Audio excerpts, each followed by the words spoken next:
I am happy to join with you today in what will go down in history as the greatest demonstration for freedom in the history of our nation.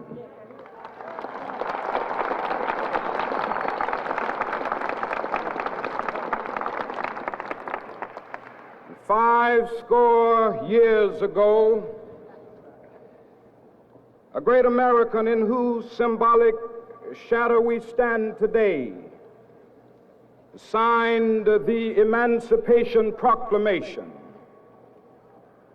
This momentous decree came as a great beacon light of hope to millions of Negro slaves who had been seared in the flames of withering injustice.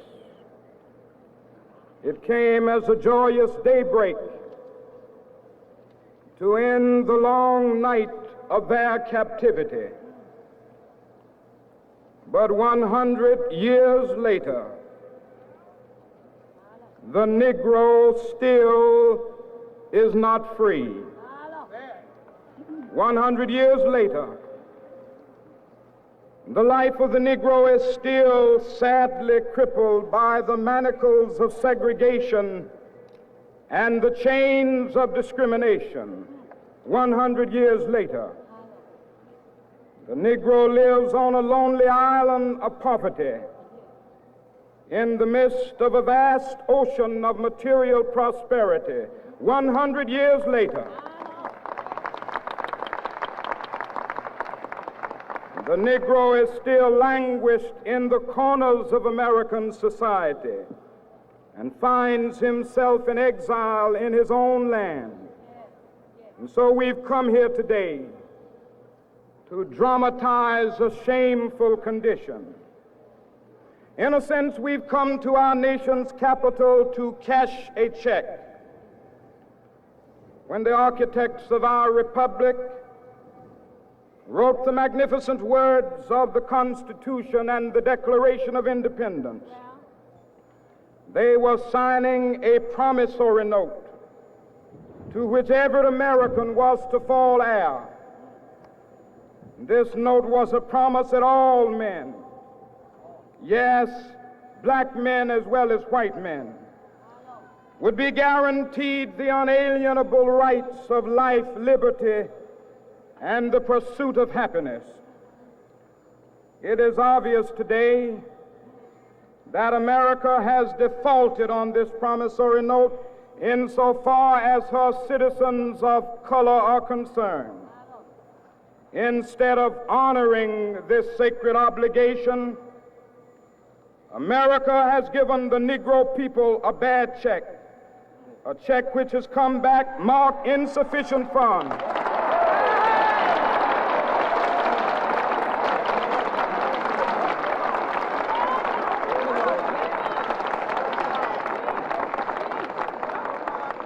But we refuse to believe that the Bank of Justice is bankrupt.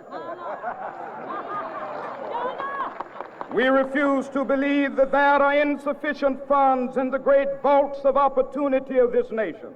And so we've come to cash this check, a check that will give us upon demand the riches of freedom and the security of justice.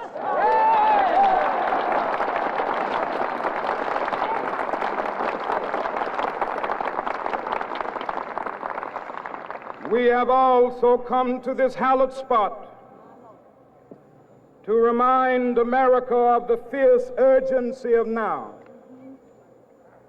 This is no time to engage in the luxury of cooling off or to take the tranquilizing drug of gradualism.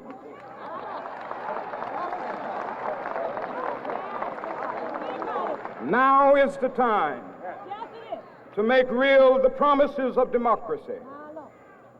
Now is the time to rise from the dark and desolate valley of segregation to the sunlit path of racial justice.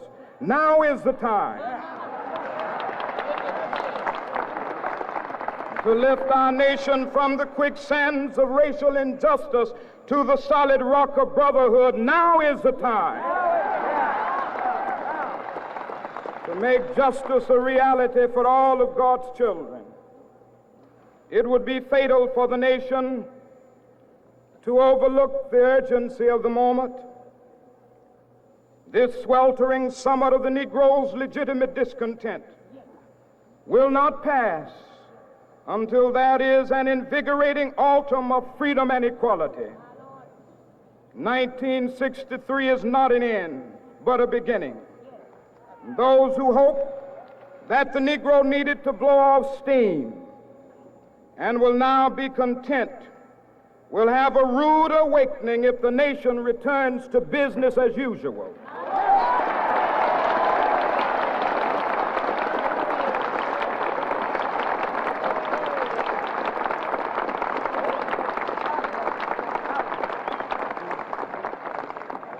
There will be neither rest nor tranquility in America until the Negro is granted his citizenship rights. The whirlwinds of revolt will continue to shake the foundations of our nation until the bright day of justice emerges. But that is something that I must say to my people who stand on the warm threshold which leads into the palace of justice. In the process of gaining our rightful place, we must not be guilty of wrongful deeds. Let us not seek to satisfy our thirst for freedom by drinking from the cup of bitterness and hatred.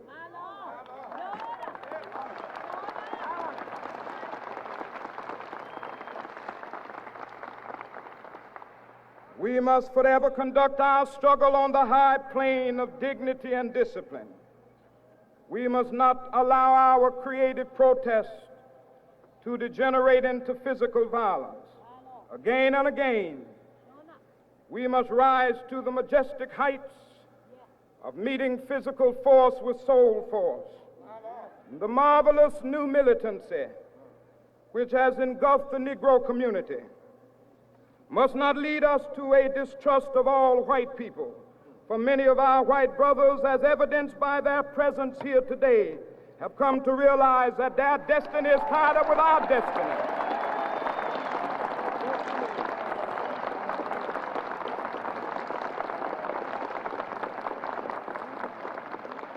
And they have come to realize that their freedom is inextricably bound to our freedom. We cannot walk alone.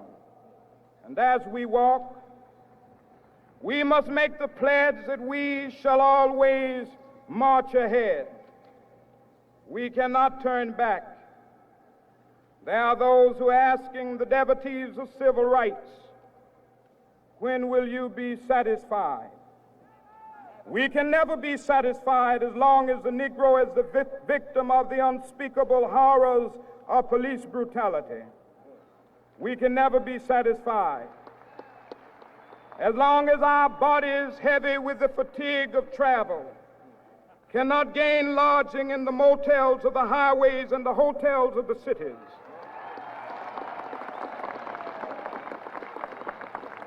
We cannot be satisfied as long as the Negro's basic mobility is from a smaller ghetto to a larger one. We can never be satisfied as long as our children are stripped of their selfhood and robbed of their dignity by signs stating for whites only.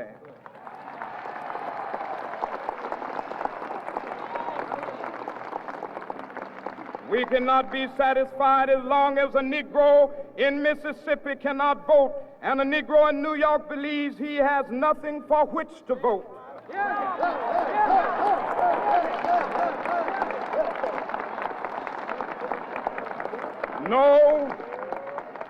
No, we are not satisfied, and we will not be satisfied until justice rolls down like waters and righteousness like a mighty stream.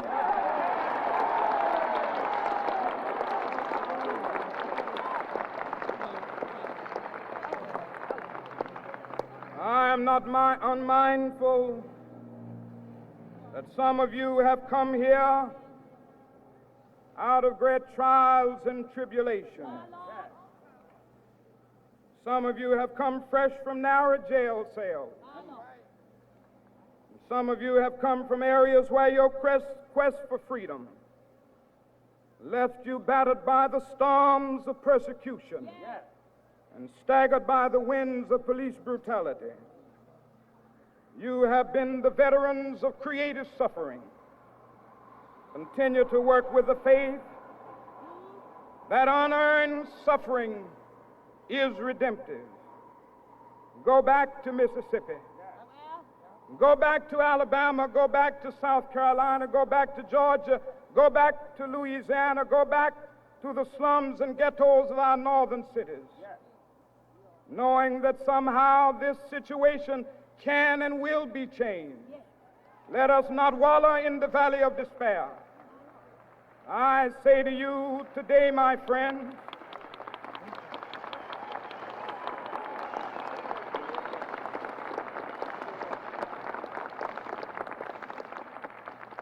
so even though we face the difficulties of today and tomorrow, I still have a dream. It is a dream deeply rooted in the American dream. I have a dream that one day this nation will rise up and live out the true meaning of its creed. We hold these truths to be self-evident, that all men are created equal.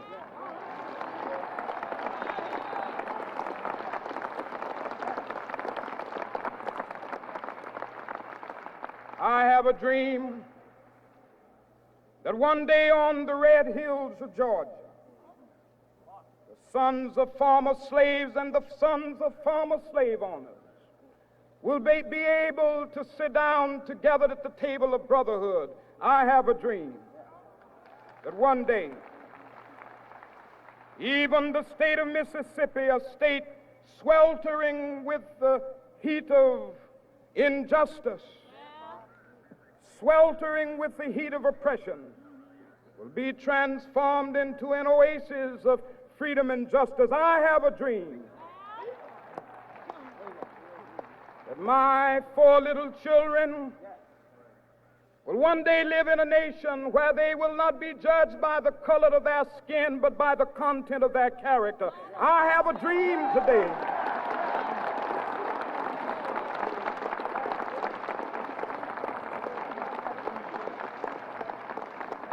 I have a dream that one day down in Alabama, with its vicious racists, with its governor having his lips dripping with the words of interposition and nullification, one day right there in Alabama, little black boys and black girls will be able to join hands with little white boys and white girls as sisters and brothers. I have a dream today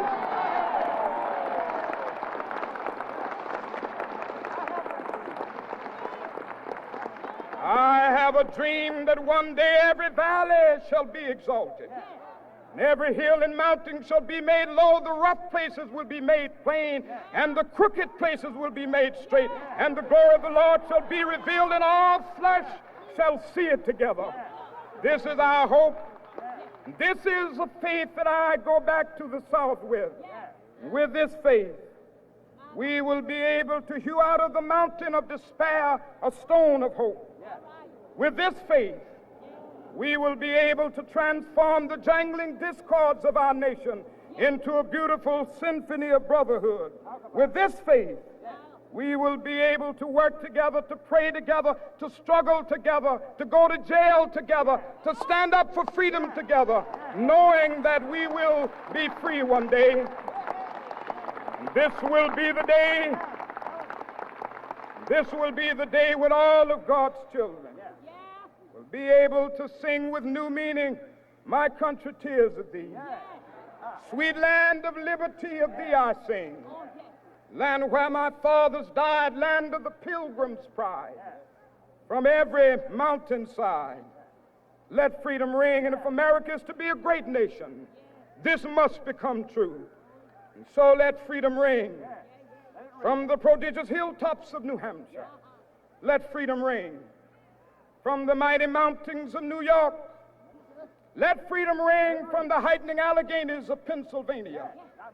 Let freedom ring from the snow-capped Rockies of Colorado. Let freedom ring from the curvaceous slopes of California. But not only that, let freedom ring from Stone Mountain of Georgia. Let freedom ring from Lookout Mountain of Tennessee. Let freedom ring from every hill and molehill of Mississippi, from every mountainside. Let freedom ring, and when this happens, and when we allow freedom ring, when we let it ring from every village and every hamlet, from every state and every city, we will be able to speed up that day when all of God's children, black men and white men, Jews and Gentiles, Protestants and Catholics, will be able to join hands and sing in the words of the old Negro spiritual, free at last, thank God Almighty, we are free at last.